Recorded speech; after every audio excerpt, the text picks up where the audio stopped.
que yo no pido que se anote ya la gente, me da lo mismo. Quiero decir que si el Señor te mueve a probarlo, porque es que cuando dices de apuntarse, la gente dice, ostras, si me apunta ya me ha pillado y tengo que seguir asistiendo. Yo te digo, pruébalo, eso es como la droga, pruébalo, si te gusta tú verás, ¿no? Si el Señor te llama a estudiar más de su palabra, a querer más, te muestra que necesitas más, vas a seguir viniendo, te tenga apuntado o no, y me da lo mismo, ¿vale? Así que, lo sabéis, domingos a las 11, grupo de Marina y Daniel, un domingo y el otro domingo un servidor, ¿de acuerdo? Hay 3 maestros, a lo mejor nos gustan igual los 3, o ¿entendéis? Pero eso es lo de menos. Yo os animo que lo probéis y no estáis pillados, ¿de acuerdo? Bien, pasamos ahora al estudio. Eso no, grabes, que no tiene nada que ver con esto. No hace nada. Bien, si habéis oído las noticias, esta semana estamos celebrando el 75 aniversario del desembarco de Normandía. Parece que fue ayer, ¿verdad? 75 años. De esa gran proeza que determinó el fin de una invasión nazi que era demoníaca totalmente. De eso vamos a hablar luego. Entonces, si habéis visto las noticias, habréis visto algunos paracaidistas supervivientes de la Segunda Guerra Mundial que en su época, cuando estuvieron peleando, pues tendrían sobre 20 años más o menos. Porque el que tuviera 25 ahora tendría 100, con lo cual ya sería muy difícil que viviera, ¿no? Pero el otro día vimos en el telediario a 2 paracaidistas que se lanzaron con ayuda de alguien que, porque no lo vimos saltar con 20 años que con 95, ¿no? Y se lanzaron en paracaídas, supervivientes de la Segunda Guerra Mundial. Eso es impresionante, ¿no? Ver cómo Dios utilizó a esos hombres y aún algunos están vivos. Bueno, pues, ¿por qué digo esto? Porque en este mes de junio vamos a tener un estudio bíblico, como ha dicho Ana, vamos a estar estudiando la armadura de Dios en relación, la armadura de Dios es por algo, en relación a la guerra espiritual que enfrenta cada cristiano. Porque ahí está el tema. Por eso necesitamos la armadura, porque estamos en guerra. Ahora lo iremos viendo todo esto. Hoy veremos simplemente una introducción. Espero no defraudaros, porque si pensáis que voy a ir describiendo la armadura, eso vendrá las semanas siguientes. Hoy haremos una introducción para abrir boca, ¿no? Apetito. Hablaremos más bien de la guerra espiritual que enfrentamos y las próximas semanas iremos viendo a razón de 2 piezas, la armadura esta, 2 piezas cada semana. La semana que viene el cinturón, la coraza, pero lo importante no es tanto la figura metafórica de la armadura. He estado buscando muchas imágenes, esta ha sido la que más me ha gustado, aunque no es un soldado romano, pero bueno, eso es lo mismo. La idea es esa, ¿no?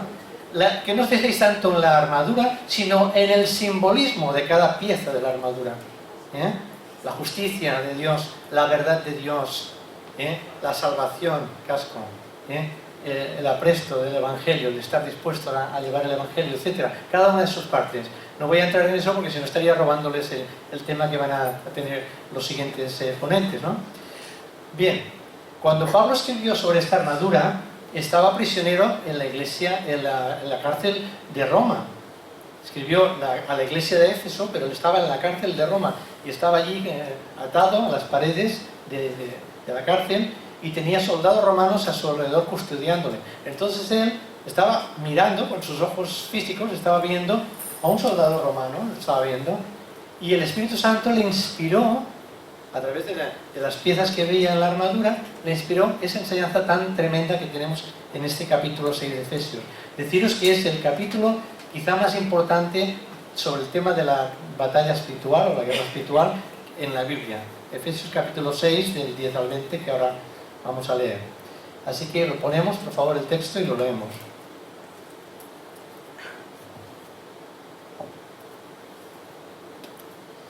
Y dice así la palabra: por lo demás, hermanos míos, fortaleceos en el Señor y en el poder de su fuerza.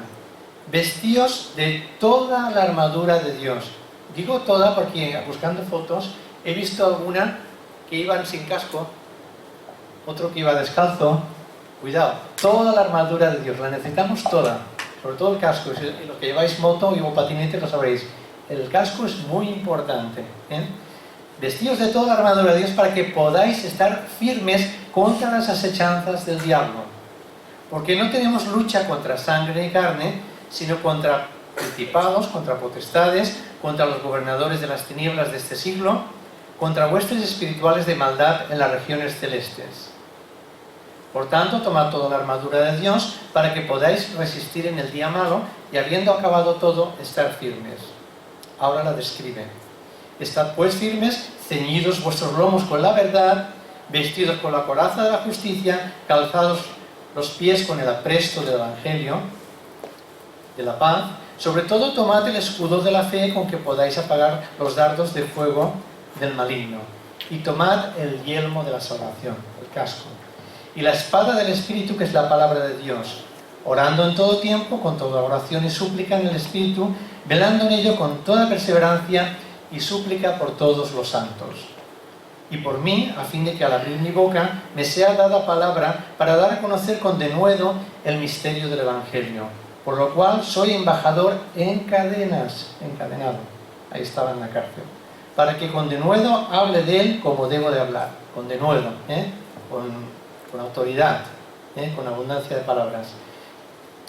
Señor, te damos gracias en esta tarde que podemos acercarnos a tu palabra, y una vez más te rogamos que, como hiciste con Lidia, la primera cristiana europea, ella estaba adorándote como te hemos adorado ahora hace unos momentos, y entonces tú le abriste el corazón para recibir las palabras de tu siervo Pablo que le iba a predicar. Y en aquel día se convirtió toda su familia y se bautizaron, y tú hiciste prodigios en esa familia. Te rogamos que en esta tarde, Señor, abras nuestro entendimiento, abras nuestro corazón, y que a raíz de nuestra adoración podamos seguir recibiendo tu palabra y podamos seguir adorándote más y más a ti, Señor. Gracias en el bendito nombre de Cristo Jesús. Amén. Amén. Bueno, la armadura es de Dios. Fijaos en el título, que en la Reina Valera lo pone al principio de este texto, dice la armadura de Dios, no la armadura del soldado o la armadura del hombre. La armadura es de Dios y Él es quien nos la da. Por lo tanto, le sirve a cualquier hijo de Dios. Aquí no hay que buscar tallas, como cuando vamos a una tienda de ropa y miramos, a ver, esta talla me va pequeña, esta me va grande, al final encuentras tu talla. No.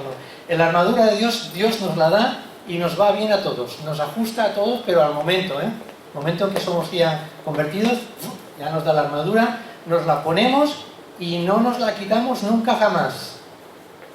¿Por qué digo eso? Como he mencionado al principio de la Segunda Guerra Mundial, los soldados no se podían quitar el uniforme, ni el casco, aunque estuvieran allí en una trinchera, no era conveniente, porque si levantaban un poco la cabeza, les podían dar. ¿De acuerdo? Así que dormían cuando podían, pero dormían sin quitarse el uniforme, ni toda la indumentaria que llevaban, ni el cinturón, porque llevaban las granadas, la pistola, la bayoneta, no podían quitarse eso, ¿entendéis? Entonces la armadura de Dios no es que me la quite o me la pongo como el pijama cuando nos acostamos por la noche, lo ponemos, no lo quitamos, no. La armadura nos la ponemos, nos la da Dios y para siempre, forever, siempre, ¿vale? Que nadie se vaya quitando la armadura, ni una sola pieza, porque como he dicho antes es muy peligroso si nos quitamos una sola pieza. El apóstol nos habla del creyente como un soldado que es atacado por un poderoso enemigo. Es un enemigo que nos lleva mucha ventaja. Tened en cuenta que él tiene siglos de vida. No sabemos cuánto, no nos lo dice la Biblia, pero él ya estaba en el cielo en la eternidad pasada. Siglos. ¿Y nosotros qué tenemos? ¿20, 50, 60, 70? Fijaos si nos lleva ventaja. Se sabe todas las argucias y todas las maneras de atacarnos, sabe nuestros puntos débiles, sabe por dónde cogernos a cada uno de nosotros, lo sabe, porque conoce nuestros puntos débiles, nos está estudiando cada día, cuidado. Entonces, el apóstol le llamamos el archienemigo del cristiano. Esa palabra la habéis oído alguna vez, ¿no? El archienemigo. ¿Qué significa esa palabra? Pues archienemigo, si lo buscamos en el diccionario, significa el mayor enemigo. El enemigo, la palabra enemigo significa lo contrario de amigo. Cuidado con eso, Nos gusta tener amigos, pero enemigo es todo lo contrario de un amigo. Los cristianos pertenecemos tanto al mundo natural. El mundo natural es lo que ven nuestros ojos, todo el mundo natural, lo que estamos viendo ahora. Pero también pertenecemos al mundo invisible, mundo espiritual, que no lo ven los ojos físicos, pero sí que lo podemos percibir con los ojos del espíritu. Y somos atacados por fuerzas espirituales malignas. Son grandes cantidades. Son las huestes de maldad que están detrás de todas las noticias que oímos en los telediarios. Las noticias negativas. Yo le digo a mi mujer, digo, ¿habrán dicho alguna noticia buena hoy? Es que todas son negativas, las que dicen. Es para deprimirte, ¿verdad? Bueno, pues detrás de esas noticias, que si uno mata a otro, que si hay otro viola a cual, que si un tren atropella a un coche, que todas esas noticias, que si se incendia un edificio y se van cayendo y se mueren asados y demás, detrás de todo eso está el diablo. Claro que está el descuido humano, está la malicia del hombre, pero detrás, en el fondo, está el diablo. ¿Sí? Son ángeles que se rebelaron, estas huestes de maldad. Por cierto, la palabra huestes, ¿sabéis qué significa? Ejércitos dispuestos para la batalla. Esas son las huestes. Están las huestes de maldad, pero también están las huestes celestiales. En el cielo también Dios tiene su ejército. Y el arcángel Miguel es el jefe de ellos. ¿De acuerdo? Segunda de Pedro 2:4 dice: Dios no perdonó a los ángeles que pecaron. Ojo, ¿puede pecar un ángel o no puede pecar? Aquí nos dice que sí. Los ángeles que pecaron. ¿Cuánto más nosotros? Si los ángeles están en la presencia de Dios todo el tiempo, bebiendo de su presencia, de su santidad, de su gloria, nosotros que estamos en este mundo carnal, terrícola, ¿no?, con estas limitaciones, ¿cuánto más podemos pecar y apartarnos de Dios, verdad? Los ángeles que pecaron, sino que los arrojó al infierno y los entregó a prisiones de oscuridad, donde están reservados, ¿para qué? Al juicio. Están reservados para el juicio, igual que los humanos. Ellos también van a tener un juicio. Digo otro versículo que lo repite la idea. Bueno, ¿cuántos fueron? Bueno, en Judas 6 lo dice. Y a los ángeles que no guardaron su dignidad, fijaos que Dios les dio una dignidad, igual que nosotros tenemos una dignidad, sino que abandonaron su propio hogar, los ha guardado bajo oscuridad en prisiones eternas reservados para el juicio del gran día. Aquí lo vemos por segunda vez. Hay un juicio. El juicio del gran día que estábamos viendo hace semanas atrás, que estudiamos en Apocalipsis, capítulo 20, el juicio del gran trono blanco, pues los ángeles también van a ser juzgados, igual que los hombres. ¿Cuántos fueron echados? No lo sabemos. Fue una gran cantidad, pero al menos hasta 1/3 de los ángeles fueron echados. En Apocalipsis 12:4 lo leemos. Su cola arrastró la 1/3 parte de las estrellas del cielo y las arrojó sobre la tierra. Vaya herencia que hemos tenido, ¿eh? Los echó aquí, y aquí están causando todos los males que estamos viendo. Y el dragón se paró frente a la mujer que estaba para dar a luz, a fin de devorar a su hijo tan pronto como naciera. Aquí se refiere al Mesías, a Cristo, el Hijo. El dragón, que es la serpiente antigua, Satanás, esperando a que naciera, a que viniera Cristo para atacarle y devorarle. Bueno, el enemigo quiere descorazonar a los hijos de Dios, a ti y a mí. Descorazonarnos, eso es arrancarnos el corazón, desanimarnos, desalentarnos. ¿Y cómo lo hace? Apuntando a nuestros puntos débiles, a nuestra falibilidad. Es decir, somos falibles, nos equivocamos, tenemos puntos flacos, y allí es donde nos atacan. En Mateo 16 usa a un creyente, a Pedro. ¿Para qué? Para oponerse a los planes de Dios. No vayas a Jerusalén, Jesús, no vayas. ¿Sabéis, no? Jesús lo reprende. Apártate de mí, Satanás, porque me eres tropiezo. Pero Jesús realmente no estaba reprendiendo a Pedro, sino a Satanás, que estaba hablando por boca de Pedro. En Lucas 22 pide permiso, el diablo pide permiso para zarandear como un árbol a Pedro. Le pide permiso, le tiene que pedir permiso, porque el enemigo no puede hacer nada si Dios no le da permiso, como sucedió con la vida de Job. Le tuvo que pedir permiso y le dio hasta cierto grado. En Hechos 5 vemos a un matrimonio cristiano, sabéis quiénes eran, ¿no? Ananías y Zafira. Y el enemigo llenó sus corazones de mentira. ¿por qué llenó Satanás tu corazón para que mintieses al Espíritu Santo? Le dice Pedro a Ananías. Llenó tu corazón Satanás para que mintieses al Espíritu Santo. Llenar el corazón para mentir. Él es la fuente de la mentira. Él es el padre de la mentira, dice la Biblia. Lo contrario de Cristo, que Él es la verdad. Yo soy la verdad, dice el Señor. En Juan 8:44, en la Biblia de las Américas, Jesús, hablando a los judíos, les dice: sois de vuestro padre el diablo y queréis hacer los deseos de vuestro padre. Se lo está diciendo a los judíos, los deseos de vuestro padre. Y nosotros, que somos de nuestro Padre Celestial, queremos hacer los deseos de nuestro Padre que está en el cielo. Por eso en el Padre Nuestro decimos: hágase tu voluntad. Queremos hacer sus deseos. Así que Él fue un homicida desde el principio, dice aquí. Y no se ha mantenido en la verdad. ¿Qué quiere decir eso? Que el diablo estaba en la verdad, pero no se mantuvo en la verdad. Por eso se rebeló y por eso fue echado del cielo. Porque no hay verdad en él.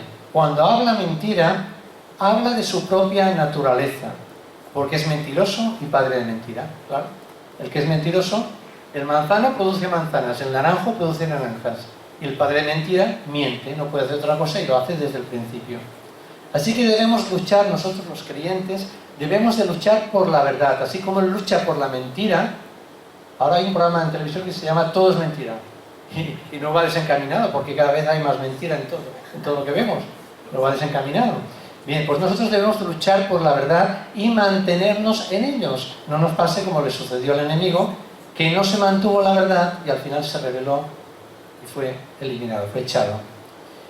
Muchos pensarían en ver actuar al enemigo espiritual del soldado en lugares de dudosa reputación, ¿no? En bares así de esos de carretera y demás.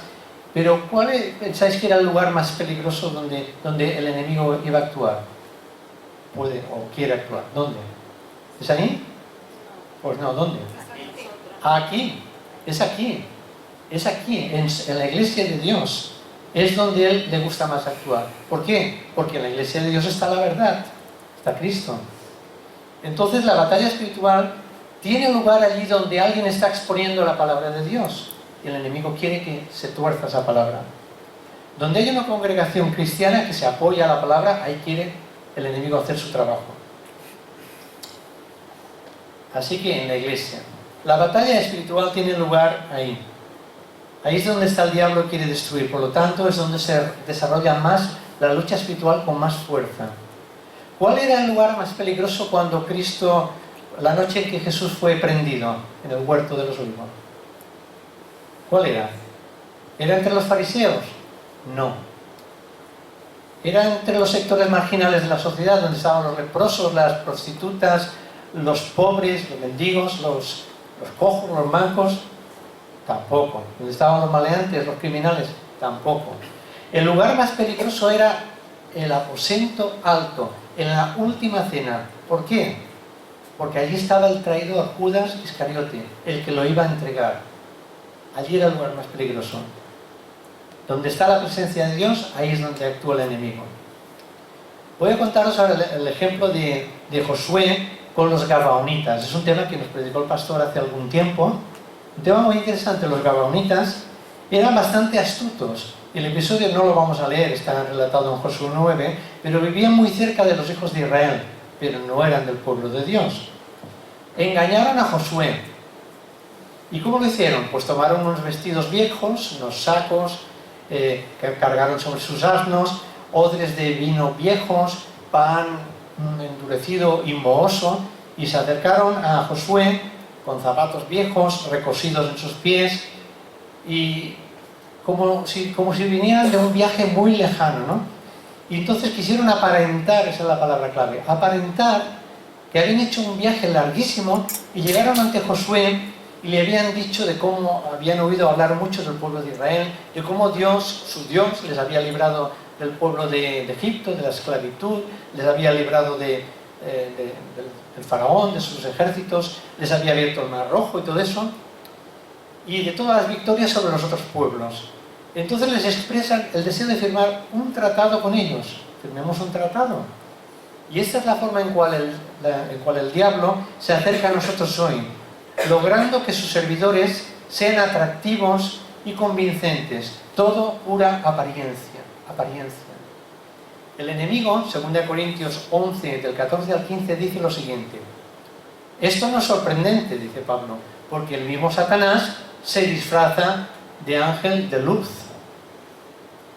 Así que no es extraño también que sus ministros, sus servidores, se disfracen de ministros de justicia, cuyo fin será conforme a sus obras. Así que vemos que los gabaonitas, de alguna forma, representan al diablo, cuya principal estrategia es el engaño. Ellos engañaron a Josué. Fijaos que Josué fue el sustituto de Moisés, y en ese momento ya era el líder de todo el pueblo de Dios, el pueblo de Israel. Y sin embargo hizo un tratado, un pacto con ellos. Y fueron los únicos que le causaron problemas, los gabaonitas, a Israel. Así que esto nos alerta, cuidado con las apariencias, cuidado que el enemigo se disfraza de ángel de luz y puede engañarnos.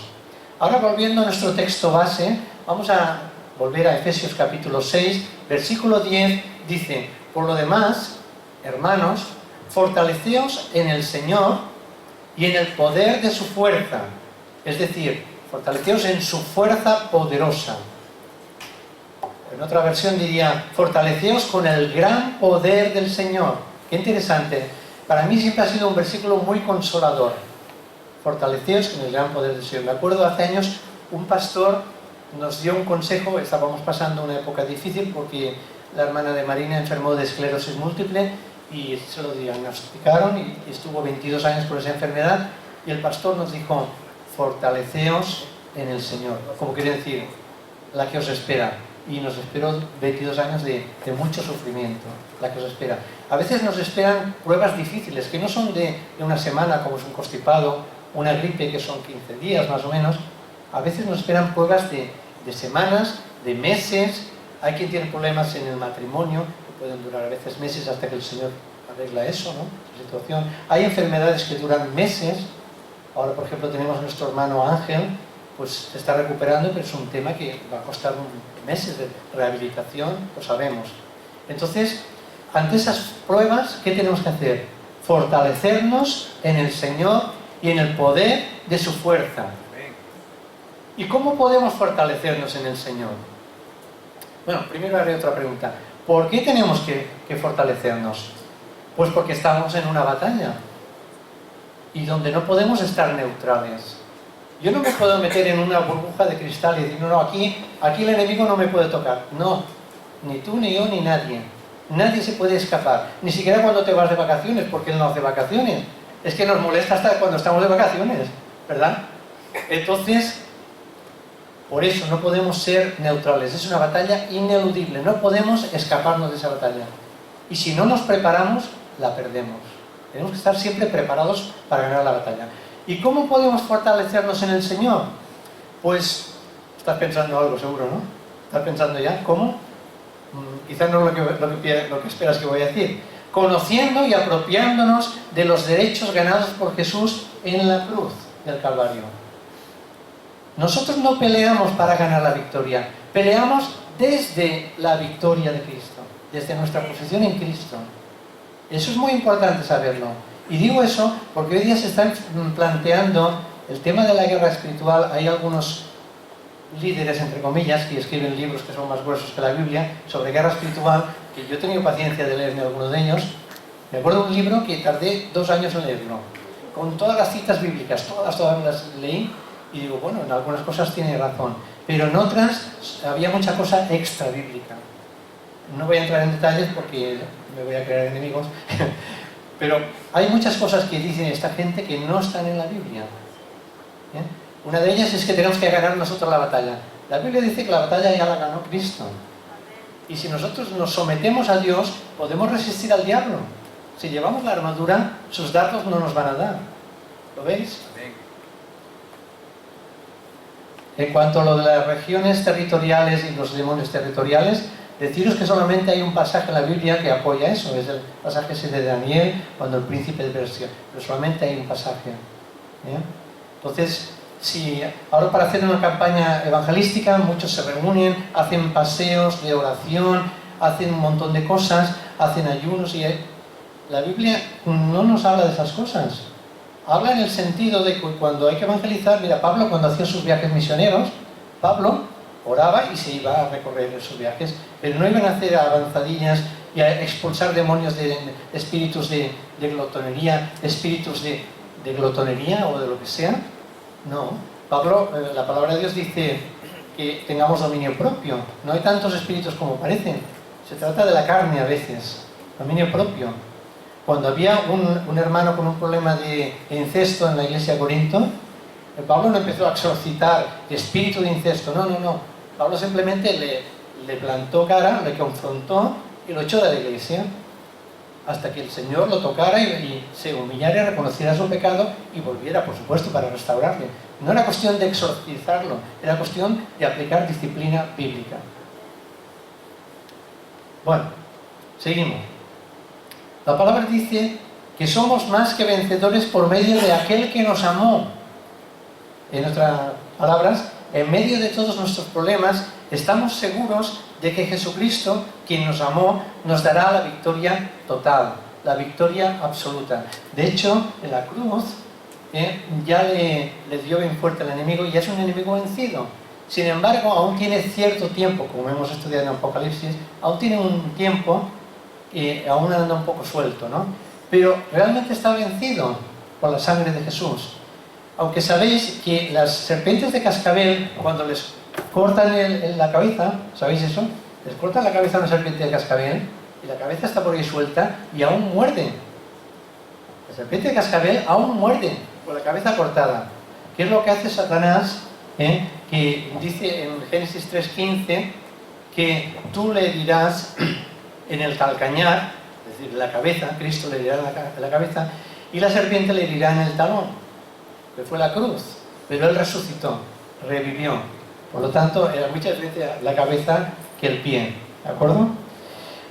Ellos lo han vencido por medio de la sangre del Cordero, dice Apocalipsis 12:11, los creyentes. Nos fortalecemos nutriéndonos también de la palabra, eso quizás es lo que has pensado antes, aferrándonos a sus promesas, orando continuamente. Vemos en el versículo 18, Efesios 6:18 dice, orad a ratos. ¿Cómo? No, le he leído mal. Orad en todo tiempo,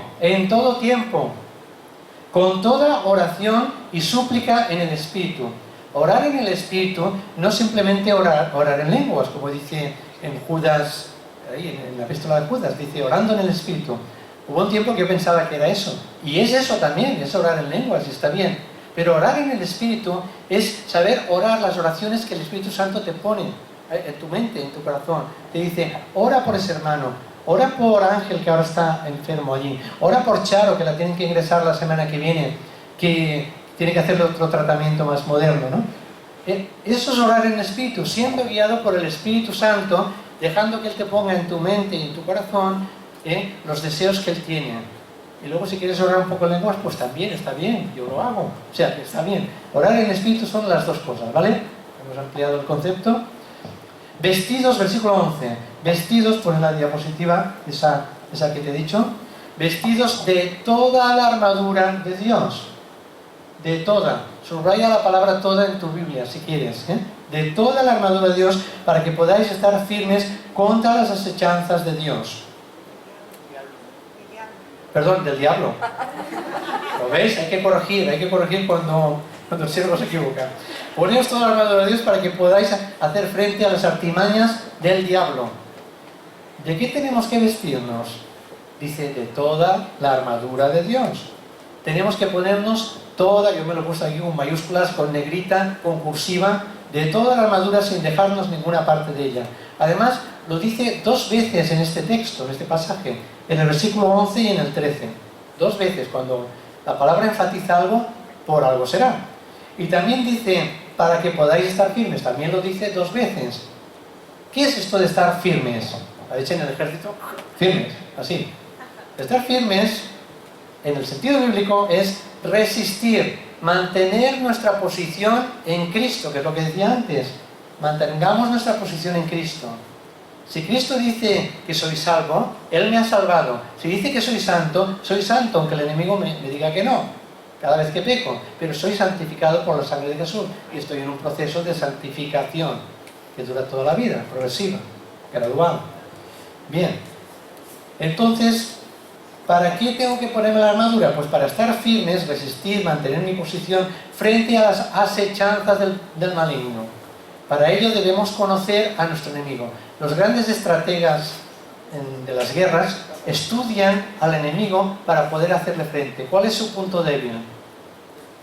Las asechanzas. Eso es una palabra que hay que explicar. ¿Qué es eso de asechanzas? Son artimañas, en otra versión dice insidias, que quiere decir engaños. Fijaos en la definición de asechanza.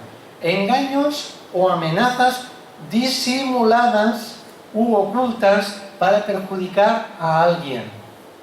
Cuidado, ¿eh? Son como, pues eso, ocultándose entre los arbustos para tenderle una emboscada a quien pasa por ahí, ¿no? Pues él lo hace con mentiras, con trampas, con herejías, etc. Las asechanzas derivan de una palabra griega, yo no sé griego, tampoco, no sé griego, pero lo digo porque es importante, de la palabra metodia, de ahí viene la palabra método. Y es que el diablo es un gran metodista, no como Juan Wesley, el fundador del metodismo. El diablo tiene método, tiene mucho método. Él calcula, él hace presupuestos, a ver cómo voy a distribuir a mis ejércitos. Y sabe a quién enviar, a generales, coroneles o soldaditos rasos. A lo mejor para ti o para mí envía un soldadito raso y ya tiene bastante para tumbarnos, ¿no? Pero el que es cristiano fuerte tiene que enviar ahí un capitán, porque él tiene rangos en su ejército, igual que en el ejército de Dios. Así que las asechanzas significan método. Él prepara sus ataques con estrategia. Y son muy variadas. Tiene un catálogo de asechanzas tremendo, pero tremendo. Más que el catálogo de colores. Sabéis que cuando vais a una casa de pinturas, dicen aquí tenemos 5.723 colores verdes. ¿Cómo puede ser tantos colores verdes? Pues sí, porque se hacen con ordenador y hay un pequeño matiz, otro matiz, y un verde más claro, otro más oscuro, ¿verdad? Es así. Tiene un gran catálogo de asechanzas. Pero en esta tarde voy a hablaros de uno en concreto, porque no da tiempo para mucho más, ¿no? Desviar nuestra adoración de Dios para adorar a los hombres o a las cosas, o incluso hacia nosotros mismos, lo que se llama narcisismo. Hoy día es muy fácil ver narcisistas, solamente sales a la calle y ves a muchos mirándose el ombligo, sobre todo la generación de juventud actual, no digo de los creyentes, de los no creyentes. El otro día me encontré una compañera de trabajo y lo decía, los mandos medios que hay ahora en la empresa son unos narcisistas, solamente se ven a sí mismos y no escuchan a los veteranos, a los que tienen la fórmula de la Coca-Cola, no quieren escuchar esa fórmula. Pues bueno, pues van a caer en el mismo pozo que tú caíste. Y yo le dije, pues jubílate y te lleva la fórmula de la Coca-Cola. Te la llevas contigo, como no la quieren saber, es igual, que no la sepan. Bueno, hecho esta introducción, vamos a ver bíblicamente el punto de cómo Satanás de una forma sutil deriva la atención de adorar a Dios a adorar al hombre. Atentos al dato. Apocalipsis 19, del 9 al 10. Estamos viendo como el ángel de Dios, el ángel que es enviado a Juan siervo de Dios, Juan el apóstol, dice, y el ángel me dijo, escribe, bienaventurados los que son llamados a la cena de las bodas del Cordero. Y me dijo, estas son palabras verdaderas de Dios. Yo, Juan, me postré a sus pies, a los pies del ángel, para adorarle. Y él me dijo, mira, no lo hagas. Yo soy consiervo tuyo y de tus hermanos que retienen el testimonio de Jesús. ¿Y qué le dice? Adora a Dios. A mí no, a Dios. ¿Qué significa consiervo? Consiervo, soy consiervo tuyo. Significa, consiervo es un siervo juntamente con otro u otros siervos de un mismo Señor. ¿Entendéis? Dos siervos o más que trabajan para un mismo Señor. Esos son los consiervos. Así que nosotros, los creyentes, somos consiervos entre nosotros. ¿Por qué? Porque servimos al mismo Dios, a Jesús, a Jesucristo. Entonces, Juan, siendo un apóstol de Dios, ¿qué pasa? Que después de 3 años aún no había aprendido la lección. 3 años de discipulado intenso con Jesús, y se equivoca y adora a un ángel. Y el ángel le tiene que corregir. Ahora, 3 capítulos más adelante, Apocalipsis 22, del 8 al 9, vuelve a meter la pata. Yo me imagino que fue con el mismo ángel, porque fue el ángel que Dios envió para darle toda la revelación del Apocalipsis. Dice, yo, Juan, soy el que oyó y vio estas cosas. Después que las hube oído y visto, y estas cosas se refiere a la segunda venida de Cristo, a los nuevos cielos y la nueva tierra. Claro, Juan estaba embelesado de la gran revelación, la nueva Jerusalén, caramba, todo lo que le había revelado el ángel. Y en ese momento dice, yo me postré a los pies del ángel que me mostraba estas cosas para adorarlo. Y nuevamente el ángel le dice, mira, no lo hagas, pues yo soy consiervo tuyo. Le vuelve a decir lo mismo, consiervo de tus hermanos los profetas, etcétera, etcétera. Adora a Dios. Nuevamente. Por 2 veces el enemigo consigue engañar a Juan en sus emociones, en sus pensamientos, desviando su adoración de Dios a adorar a un ángel. El ángel, rechazó ser adorado. Veamos ahora otro ejemplo, en Pablo. Pablo sana a un cojo de nacimiento, en Listra, no lo leemos para aligerar, y el pueblo los confunde a Pablo y Bernabé, que iban juntos, con dioses. A Pablo le llaman Mercurio, a Bernabé le llaman Júpiter, y quieren ofrecerle sacrificios, o sea, adorarles. Entonces ellos les dicen, ¿por qué hacéis esto? Pablo y Bernabé, ¿por qué hacéis esto? ¿Por qué queréis adorarnos? Nosotros también somos hombres semejantes a vosotros. Es decir, no somos dioses, somos hombres. Y os anunciamos que de estas vanidades os convirtáis al Dios vivo. Pablo y Bernabé, ¿qué hicieron? Rechazaron la adoración. Hechos 16, en Filipos, la joven con el espíritu de adivinación. Aquí sí que lo vamos a leer, 16, del verso 16 al 18. Dice, aconteció que mientras íbamos a la oración, nos salió al encuentro una muchacha que tenía espíritu de adivinación, la cual daba gran ganancia a sus amos adivinando. Esta, siguiendo a Pablo y a nosotros, daba voces diciendo, estos hombres son siervos del Dios Altísimo, quienes os anuncian el camino de la salvación. Y esto lo hacía por muchos días, así, un día detrás de otro, muchos días.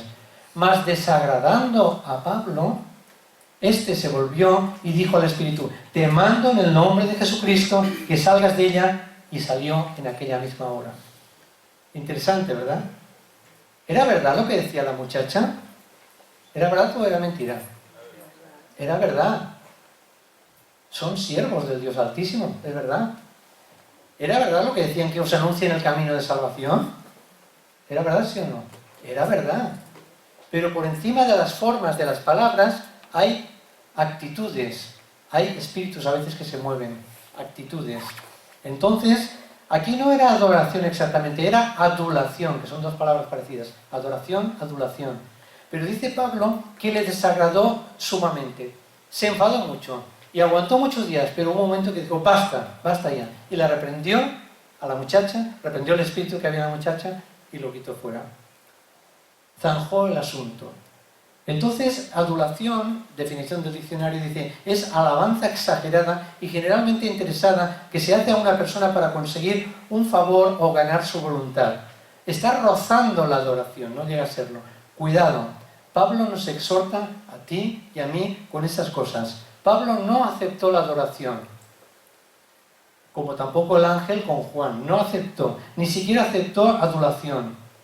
El corazón humano, nuestro corazón, es una fábrica de hacer dioses, de hacer ídolos. El corazón humano, es una fábrica de fabricar ídolos. La palabra dice, pagad a todos lo que les debéis.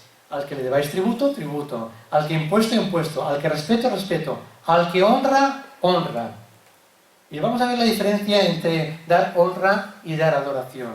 Hay que dar reconocimiento a quien se gana la honra por su buen trabajo, su buen testimonio, su buen hacer, pero la línea que separa la dar honra de la adoración es una línea muy fina, que es muy fácil de cruzar, y a veces la cruzamos.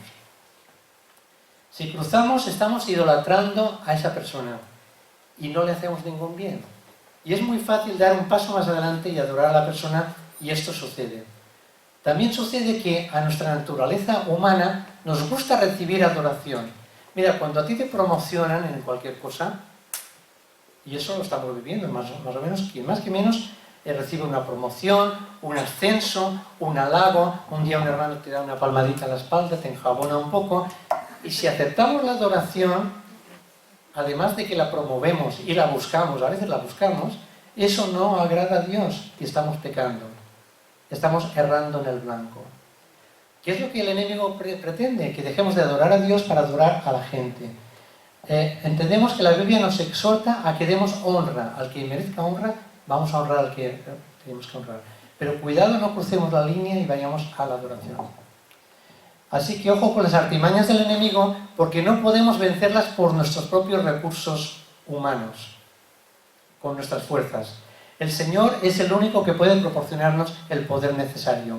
Y por eso dice la palabra, mayor es el que está en vosotros que el que está en el mundo.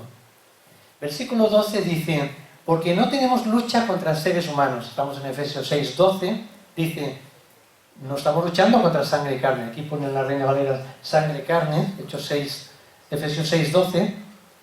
No estamos luchando contra seres humanos, contra personas. Estamos luchando contra principados, contra potestades, contra los gobernadores de las tinieblas de este mundo, contra huestes espirituales de maldad en las regiones celestes. Y solamente la armadura de Dios nos puede hacer resistir la estrategia y el ataque del enemigo, el cual dispone de toda clase de armas que por su efectividad se podrían comparar con los misiles, con las bombas nucleares.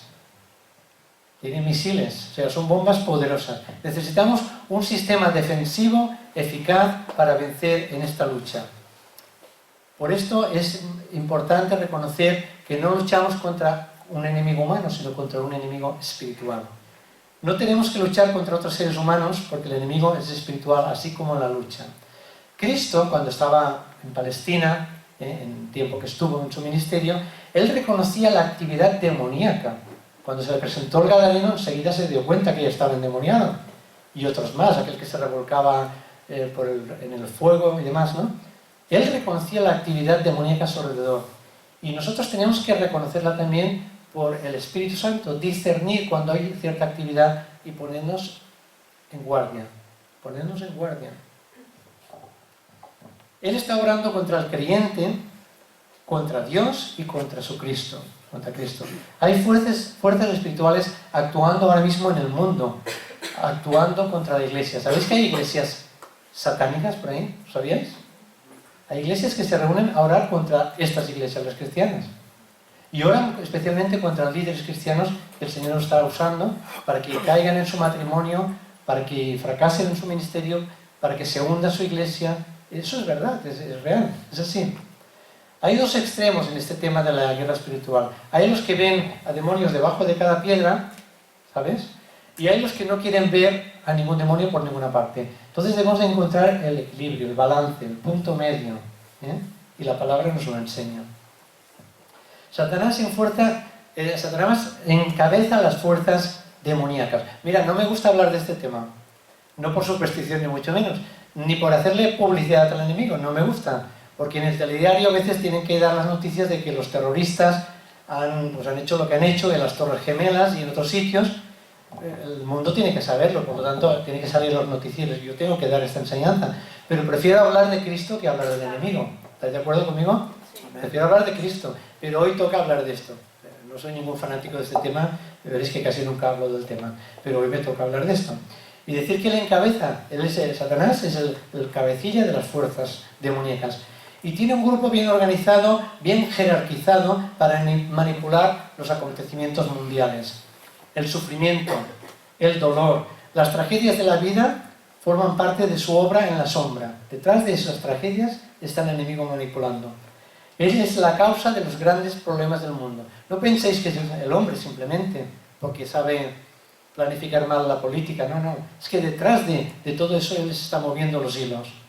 El enemigo está localizado e identificado. Así que a nosotros nos toca mantenernos con la armadura y no quitárnosla. hay una manifestación demoníaca evidente en el hecho de que tantas personas son arrastradas por toda clase de cultos, de sectas con creencias falsas. Como resultado de esta situación confusa, la palabra de Dios parece como descender a un nivel de insignificancia o de irrelevancia en algunas iglesias cristianas. Eso también es evidencia de que el enemigo es espiritual y está atacando a la palabra de Dios para que no se predique tal cual o para restarle importancia a la misma. Versículo 13, y voy terminando. Por tanto, tomad toda la armadura de Dios para que podáis resistir en el día malo. ¿Qué es el día malo? Ya he dicho lo que es resistir. ¿Qué es el día malo? Pues el día malo no es un solo día, aunque aquí dice lo dice en términos de día, pero son días, son temporadas, a veces duran mucho tiempo. Eso es el día malo. Y para ello tenemos grandes promesas en la palabra que nos alientan. Por ejemplo, Nahum 1.7 dice: Dios es fortaleza en el día de la angustia. Agárrate a esa fortaleza. Como antes decía Pablo, fortaleceos en el Señor y en el poder de su fuerza. Pues Dios es la fortaleza en el día de la angustia. Si estás enfrentando dificultades, si estás enfrentando hechos inexplicables, que te pasan cosas muy raras, que a veces suceden cosas muy raras, que se te empiezan a estropear electrodomésticos todo en un solo día. Qué curioso que estás preparando un tema de estos y te empiezan a pasar unas cosas, no voy a entrar en detalles, pero pasan cosas raras. Y eso es que el enemigo se incomoda. Se incomoda. El pastor lo sabrá, cuando estás preparando un tema de temas espirituales, empiezan a romperse cosas en la casa. Y eso no es casualidad, no es casualidad. El enemigo no quiere que prediques ciertas cosas a veces. Bien.